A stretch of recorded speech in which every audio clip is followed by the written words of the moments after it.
Okay, now, let me see if this is lined up. Yep. Now we're going to fix this little bass drum flub. Now, up here, I moved the click up here so you could see the grid, the little blue lines behind. And now we're back on grid. And you can see this is the kick drum. This is where it is. This is where it's supposed to be. Same thing here. This is where it is. This is where it's supposed to be.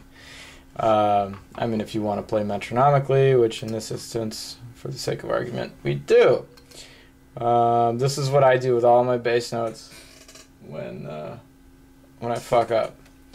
Instead of redoing the whole track, I do just one little adjustment because you're never going to get it super perfect.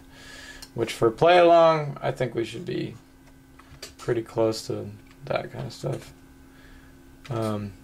Oh, that's weird. Okay, so what I'm going to do, this has to be on separation. The little hand guy has to be on separation. You want to click all three of them. And I highlighted your bass drum sound. And I'm going to separate it. Okay, now I separated it from the rest of it. We're going to go back to grid. Oh wait, first of all, I zoomed way up on it, and I went, this is the beginning of the sound. You can make it big if you want. So if you're zooming in, this is the beginning of the sound. So when you're on slip up here, you go to the very beginning of the sound. You can zoom, you can get super anal if you want about it. Just do this, delete. Okay, now you have basically what you have is a sample of your bass drum sound that you can do anything you want with. But what we're going to do is we're going to go back to the grid, and you remember we wanted it on this line. So all you have to do is like that on grid, it's going to make it right there. So now it's perfectly on that line. Now we need to fill in the gaps. Fill in the gaps. So what we're going to do, we're going to go back to slip, and we're going to grab it like this over here. Little crossfade. Done. Now we're going to grab it over here, and I like to get it as close to there as possible, just because you want that ring of the drum as much as possible. But see how if we go too far, now we have the beginning of this note. So we need to go as far away, but without getting to that note. And then we get a little crossfade, and then hopefully there's not too much kick drum in the overheads at that point.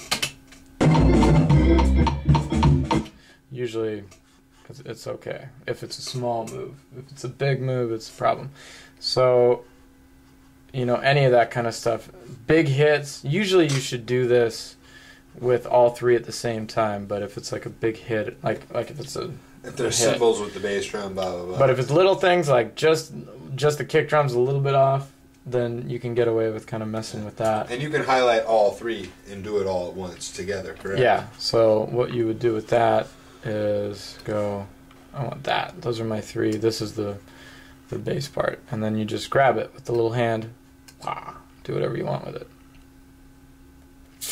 Okay. Got it. The main thing is just being able to do that kind of thing. Whatever. I wish it would let you crossfade all at the same time, but it doesn't. I haven't figured out how to do it. Anyway.